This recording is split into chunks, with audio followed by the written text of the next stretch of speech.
Welcome वाली video में Nifty का एनालिसिस देख लेते हैं मंडे के लिए कि मंडे एग्जैक्ट निफ्टी किस डायरेक्शन में जा सकता है, क्या ये रैली अगेन कंटिन्यू हो सकती है या नहीं हो सकती है। देख लेते हैं कि क्या प्राइस एक्शन बना है और लेवल्स भी देख लेंगे कि कहाँ ट्रेड्स हम ले सकते हैं। ठीक है, लेकिन उससे पहले देखते हैं कि ये जो फ्राइडे का दिन था, इस दिन देखिए अच्छा प्रॉफिट हमने बुक किया। बहुत बड़ा प्रॉफिट नहीं था लेकिन एक डिसेंट सा प्रॉफिट बुक किया है, क्योंकि मार्केट डिस्कशन के हिसाब से एग्जैक्टली मूव किया है। हमने डिस्कस ही किया था कि मार्केट ऊपर के साइड जा सकता है। क्यों डिस्कस किया था? क्योंकि वेडनेसडे देखिए इतनी बड़ी रैली आई थी, तो क्लियर इसी दिन के बाद मैंने आपको बताया था कि फ्राइडे मार्केट ये रैली कंटिन्यू कर सकता है, क्योंकि ये रैली में बहुत स्ट्रेंथ थी और डेली चार्ट पे ऊपर एक गैप की लेवल थी, वो गैप फिलिंग मार्केट करेगा और मार्केट ने वही किया। ओपन हुआ और ओपनिंग से ऊपर के साइड ही आया है। ये जो गैप इन लेवल्स के आसपास थी वो फिल कर दी। ठीक है, अब देखिए इस दिन मैंने ट्रेड कहाँ प्लान किया, मैं आपको एक्सप्लेन करता हूँ सो दैट आपको लर्निंग मिले इससे कुछ कि कहाँ प्लान किया, कैसे मैनेज किए ट्रेड्स मैंने, और मैं दिखा भी दूंगा आपको टाइमिंग के साथ, क्योंकि मैंने वो ट्रेड शेयर भी किए थे। मैं आपको दिखाता हूँ सबसे पहले ट्रेड कहाँ लिया। पहली बात तो देखिए 5 मिनट चार्ट ओपन है यहाँ पे। मार्केट मॉर्निंग में ओपन हुआ और यहाँ सस्टेन कर रहा था, तो क्लियर था कि ऊपर जाएगा। मेरा व्यू तो क्लियर ही था कि ऊपर के लिए ट्रेड लेना है। तो यहाँ से मुझे एक ब्रेकआउट दिखा, मैंने यहाँ पे ब्रेकआउट पे ट्रेड लिया। मार्केट ने एक अच्छा मोमेंटम दिया, यहाँ पे मुझे 1:3 के ऊपर टारगेट मिला। मैं बुक भी कर सकता था चाहे तो, लेकिन मेरा टारगेट कहीं ना कहीं इस गैप फिलिंग का था, इसीलिए मैं यहाँ पे ट्रेड बुक नहीं कर पाया। लेकिन मैंने एक चीज़ कर दी थी, इतना बड़ा प्रॉफिट देखने के बाद स्टॉप लॉस कॉस्ट पे ट्रेल कर दिया था ऊपर। जब मार्केट फिर से नीचे आया तो मुझे यहाँ पे फिर इस ट्रेड में बिना लॉस के कॉस्ट पे निकलना पड़ा। मार्केट ने फिर क्या किया था, यहाँ एक बार नीचे आया, एक बार ऊपर जाने की कोशिश, फिर से सेलिंग ट्राई की, लेकिन इसके बाद भी सस्टेन किया। देखिए अगर गिरना होता यहाँ से या यहाँ से गिर जाता, लेकिन सस्टेन कर रहा था तो क्लियर था कि ये एक अच्छा बॉटम है, यहाँ से ऊपर निकलेगा। फिर से मैंने इस ब्रेकआउट पे ट्रेड प्लान किया और यहाँ पे जब ये ऊपर आया ना इस लेवल के पास, तो मुझे फिर से इसी लेवल पे, मार्केट पहले गया था उसी लेवल पे आया तो फिर से वैसा ही प्रॉफिट दिख रहा था। तो इस बार मैंने रिस्क नहीं लिया, क्योंकि हमें हमेशा हमारा गोल नहीं भूलना चाहिए कि मार्केट में हम ट्रेड किस लिए कर रहे हैं, कि प्रॉफिट मिले, कुछ ना कुछ यहाँ से हम गेन करें। और अगर हमें बार बार दिख रहा है कि एक बार फेल हो गया था वो ट्रेड, तो फिर अच्छा प्रॉफिट दिखने के बाद कुछ तो प्रॉफिट हमें सिक्योर कर लेना चाहिए। तो इसलिए मैंने यहाँ पे कुछ क्वांटिटी बुक की और बाकी क्वांटिटी ये बड़े टारगेट के लिए रख दी और स्टॉप लॉस फिर ट्रेल कर दिया था कॉस्ट पे बची हुई क्वांटिटी का। मतलब आज मेरा प्रॉफिट ये वाला तो हो गया था, सिंपल था। ठीक है, और बाकी का क्वांटिटी बची थी। मार्केट फिर ऊपर आया, यहाँ भी अच्छा प्रॉफिट दिख रहा था, लेकिन मैं बीच में नहीं निकल सकता था, क्योंकि मेरा टारगेट था कि कहीं ना कहीं ये ब्रेकआउट आएगा। वो आया भी ब्रेकआउट, लेकिन कब आया? 2:30-3 बजे के आसपास। और मार्केट देखिए फिर मैं वेट ही कर रहा था, मार्केट फिर से नीचे आया। अब यहाँ पे मुझे फिर से उसने कॉस्ट पे निकाल दिया, तो अच्छा हुआ मैंने यहाँ पे कुछ प्रॉफिट बुक कर लिया, तो वही आज मेरे पास प्रॉफिट बचा। ठीक है, अब देखिए एक चीज़ मैं यहाँ कर सकता था, होप पे बैठे रह सकता था, क्योंकि मुझे क्लियर था कि ऊपर आएगा। उस ट्रेड से मैं अटैच हो जा सकता था, क्योंकि गलतियाँ यही करते हैं ना बिगिनर क्या करते हैं, देखिए समझिए थोड़ा सा। बिगिनर क्या करते हैं, अगर उनको कहीं पे श्योर है कि इस लेवल पे आएगा मार्केट, उनको दिख रहा है कि बार बार वीकनेस आ रही है, तो उनका ट्रेड बुक नहीं करेंगे, वो होप पे बैठे ही रहेंगे। ठीक है, कि नहीं ऊपर आएगा ऊपर आएगा, और ऐसे में ही कैपिटल्स वाइप आउट होते हैं, बड़े बड़े कैपिटल वाइप आउट होते हैं ना आपके अकाउंट बिगिनर्स के। क्यों होते हैं? क्योंकि वो अटैच हो जाते हैं ट्रेड से। ठीक है, देखिए मैं होप पे बैठ सकता था, अब मार्केट ऊपर आया तो हमें लग रहा है कि हाँ बहुत अच्छा प्रॉफिट हो जाता अगर मैं वेट करता। सबको ऐसा ही लगता है, कुछ लोग कमेंट्स भी करते हैं कि होल्ड क्यों नहीं करते हो फिर ऐसे ट्रेड्स। लेकिन एक चीज़ समझिए, इसकी आप अपोजिट साइड भी देखिए कि अगर मार्केट यहाँ से कंटिन्यूसली गिर जाता तो मुझे कितना बड़ा लॉस होता, या फिर इस साइडवेज में मैं फंस जाता, प्रीमियम डीके की वजह से भी मुझे लॉस हो सकता था।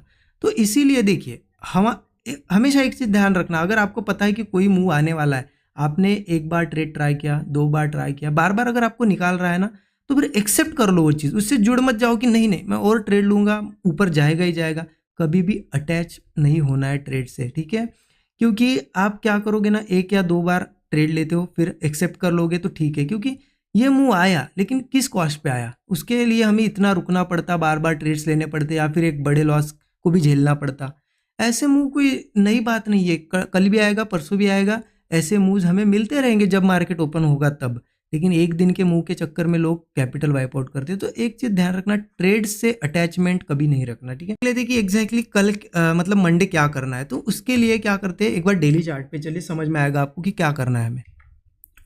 तो डेली चार्ट यहाँ ओपन कर दिया। अब एक चीज़ समझिए, मार्केट में मैं आपको पहले स्टोरी मतलब क्या चल रहा है वो बता देता हूँ, आपको बहुत बढ़िया तरीके से समझ में आएगा कि एग्जैक्टली चल क्या रहा है। इससे आपको नेक्स्ट वीक के लिए डिसीजन लेने में भी हेल्प होगी। देखिए ऊपर से मैं एक लाइन मार्क करता हूँ, सबसे पहले इस लाइन पे मार्केट का सब व्यू बन रहा था, ठीक है। ये लाइन को मैं कर देता हूँ डार्क, ठीक है।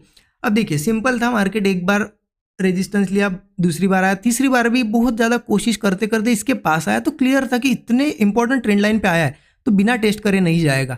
मार्केट यहाँ पे नीचे आया, इन लेवल्स के आसपास तक तो ठीक था, एक चांसेस थे कि यहाँ से ऊपर आए, लेकिन मार्केट थोड़ा ज़्यादा गिर गया। आप देखो कितनी ज़्यादा सेलिंग आ गई, इतनी सेलिंग नहीं चाहिए थी। मार्केट में क्या होता है कि कोई भी मूव है ना, अगर इसको कंटिन्यू करना है ज़्यादा से ज़्यादा 50-60% रिकवरी ठीक है, यहाँ से ऊपर जाना चाहिए, लेकिन ये तो बहुत ज़्यादा गिर गया।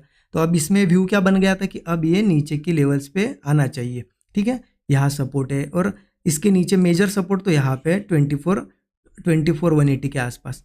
लेकिन क्लियर है मार्केट 9 दिन गिरने के बाद कंटिन्यू ऐसा तो नहीं गिरता रहेगा, 1-2 दिन ऊपर भी आएगा।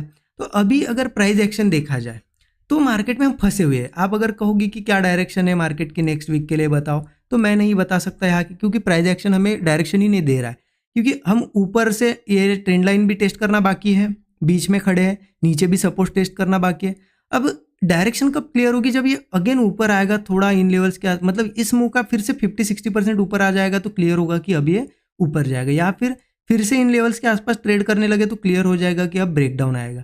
अब बीच में है तो बीच में क्या करना है फिर हमें, तो जिनको पोजिशनली कुछ प्लान करना है उनको तो मैं कहूँगा कि नेक्स्ट वीक के लिए कुछ पोजिशनली प्लान मत कीजिए, ठीक है। नेक्स्ट वीक डायरेक्शन क्लियर हो जाएगी ऊपर जाना या नीचे, फिर हम प्लान करेंगे। और जिनके पास ऑलरेडी पोजीशन है, जो भी आपका स्टॉप लॉस या टारगेट है उस हिसाब से आप उनको उस पोजीशन को मैनेज करो। अब इंट्राडे के हिसाब से क्या कर सकते हैं, तो इंट्राडे में मेरा क्लियर फंडा है, ये अगर यहाँ से ऊपर जाता है एक और ग्रीन कैंडल बनती है तो मैं उसको कैच करने के लिए भी रेडी हूँ। अगर यहाँ से कोई सेलिंग आती है, क्योंकि यहाँ एक गैप थी जो हमने डिस्कस किया था वो फिल हो गई है आज के दिन, मतलब फ्राइडे के दिन। अब यहाँ से अगर नीचे भी आता है तो मैं इसको भी कैच करने के लिए रेडी हूँ। मतलब आप समझिए मैं कॉल साइड या पुट साइड दोनों साइड के ट्रेड के लिए रेडी हूँ। बस मैं सेंटिमेंट देखने वाला हूँ मंडे की कौन से बनते हैं, मैं आपको बता देता हूँ कैसे देखना है वो भी। उसके लिए चलो 15 मिनट चार्ट पे आपको क्लियर मैं समझाता हूँ। देखिए अभी के लिए जो मैं देख पा रहा हूँ ना, मार्केट जिस तरह से निफ्टी में तो मुझे क्लियर नहीं दिख रहा है, लेकिन बैंक निफ्टी जैसे मैंने देखा था चार्ट, बैंक निफ्टी के हिसाब से मुझे लग रहा है बैंक निफ्टी अभी 55,600 के आसपास है। तो बैंक निफ्टी में जो रेजिस्टेंस है 55,700 के आसपास है, तो इतना क्लियर है कि बैंक निफ्टी थोड़ा ऊपर जाने वाला है। तो निफ्टी तो रुका नहीं रहेगा, निफ्टी भी ऊपर जाएगा, लेकिन सीधा गैप अप नहीं होना चाहिए, फिर गड़बड़ हो जाएगी। मार्केट में एक क्लियर है कि थोड़ा ऊपर जाने के लिए अभी भी मार्केट थोड़ा सा रेडी है।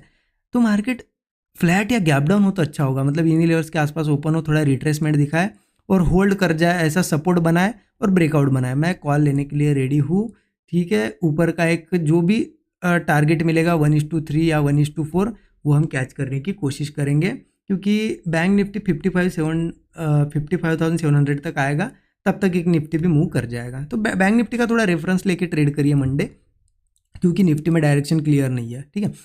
ये तो हो गया क्लियर। अब मार्केट अगर गैप अप होता है तो क्या होगा, मान लो गैप अप हो भी गया मार्केट सीधा सीधा ऊपर और बैंक निफ्टी 55,700 के आसपास, तो थोड़ा देखिए, क्योंकि हमें प्राइस एक्शन देखना पड़ेगा क्या कर रहा है।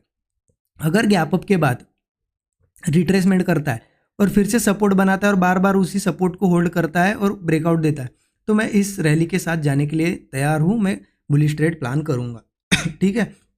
लेकिन वही अगर गैप अप के बाद मान लो गैप अप हुआ, मार्केट थोड़ा सा रिट्रेसमेंट किया और बार बार सपोर्ट्स के पास ही आ रहा है, सपोर्ट ब्रेक करने की कोशिश कर रहा है, तो फिर हम थोड़ा सेल साइड भी जा सकते हैं।